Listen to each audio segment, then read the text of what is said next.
Bonjour à tous, j'espère que vous vous portez bien malgré le coronavirus autour de nous.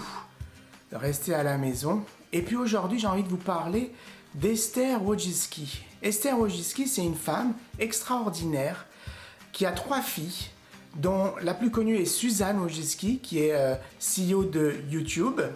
Et puis une deuxième fille qui est professeure, qui a un doctorat, qui est enseignante, qui fait de la recherche aux États-Unis.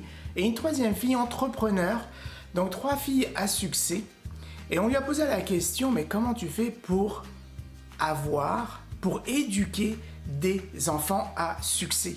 Et donc elle pensait que c'était totalement normal, mais pas du tout. Pas du tout. Et elle a écrit un livre en anglais, c'est How to Raise Successful People. Vous pouvez le trouver sur Amazon. Je ne pense pas qu'il soit en français, mais il est en anglais. Je vais mettre la photo sur la vidéo. Et j'ai trouvé cet article dans le Time Magazine. C'est The Science of Success. Je l'ai trouvé à côté de la caisse des IGA, des métros. Il était là. À chaque fois que je passais devant, je regardais un petit peu, je feuilletais. Et puis à un moment, je me suis dit, je vais l'acheter. Et là-dedans, il y a un article assez extraordinaire où Esther Wojcicki explique comment elle a éduqué ses 3 filles. Alors c'est un extrait de son livre et je vais aller avec vous revoir comment elle a fait pour donner les valeurs et les qualités à ses enfants pour réussir. Donc c'est pas moi, c'est elle qui parle. Je vais reprendre des phrases de l'article que j'ai trouvé dans le Time Science of Success.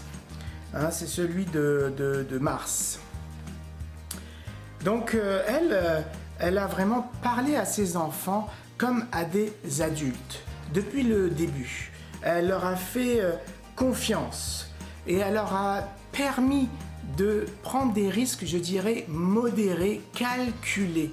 Donc beaucoup d'autonomie. Elle explique qu'à 4 et 5 ans, ils étaient à Genève, en Suisse, et elle les laissait sortir à 4 et 5 ans, aller à la boulangerie acheter du croissant ou des pains au chocolat. Alors que moi, mon garçon à 8 ans, je ne le laisse pas sortir à la boulangerie.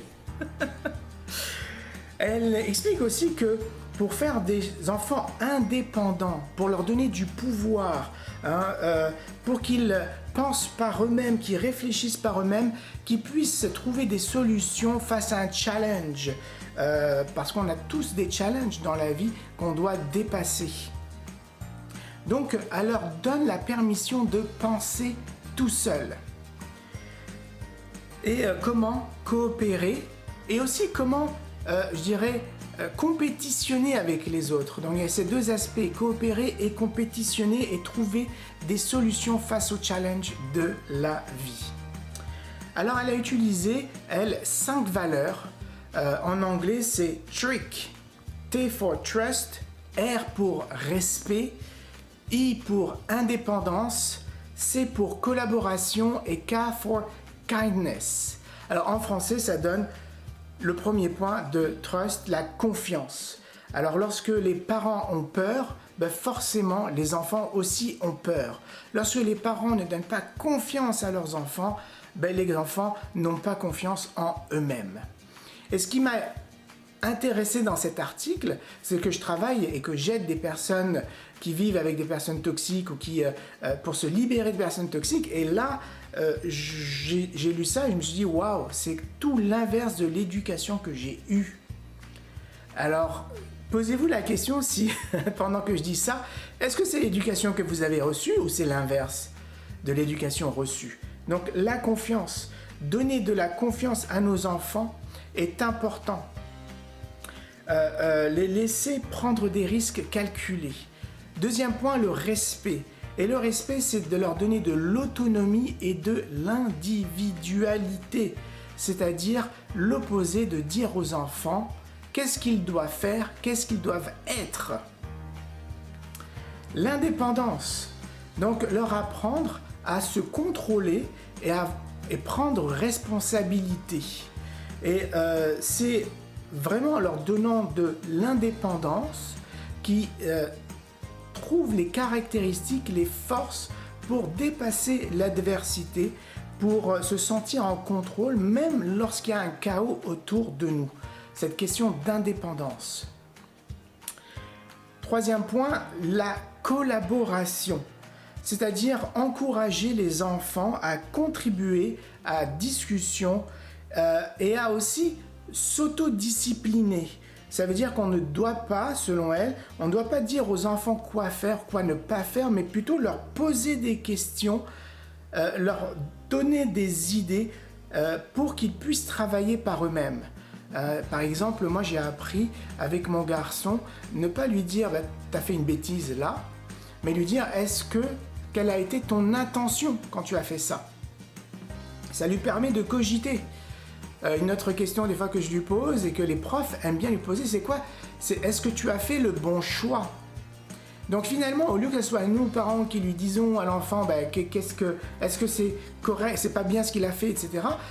C'est l'enfant qui lui-même trouve la réponse. Donc on l'aide à trouver la réponse et à devenir indépendant et à penser par lui-même.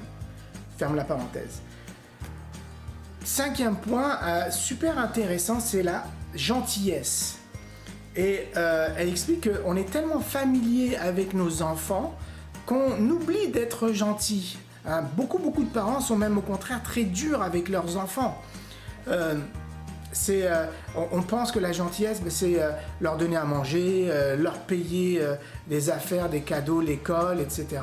Alors que pas du tout, la gentillesse vient du cœur, c'est des hugs, c'est des câlins, c'est des je t'aime, c'est être doux, c'est aussi avoir une attitude de gratitude et de pardon. Trop souvent, et c'est souvent mon cas, quand mon enfant me bug, moi ça me prend un peu de temps pour tourner la page. Je suis aigri, je suis énervé, pourquoi il m'a fait ça, etc. Et j'ai du mal à tourner la page. Ça me prend du temps. Et elle explique que c'est important de leur montrer qu'on peut pardonner, qu'on peut tourner la page rapidement et qu'on n'a pas besoin de rester là-dedans, dans la colère, dans le resentment, comme on dit. Donc le but ultime, c'est de les rendre responsables, qui s'auto-responsabilisent. Et elle dit que, en fait, on est les parents idéaux pour l'enfant. L'enfant a besoin de nous comme parents.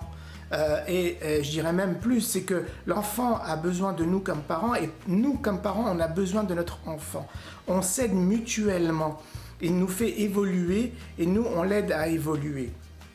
Et elle termine cet article par une tellement belle phrase, c'est que en donnant de la confiance et du respect à vos enfants, vous leur permettez d'être ce qu'ils ont besoin d'être. Et ça, c'est très important, cette notion de les aider à être ce que eux veulent être, ce qu'ils sont destinés à être, et non pas les forger, les former par rapport à ce qu'un parent voudrait que l'enfant soit, un bon garçon qui se taise, qui reprenne la société du parent, qu'il fasse ces études-là. Vous voyez ce que je veux dire.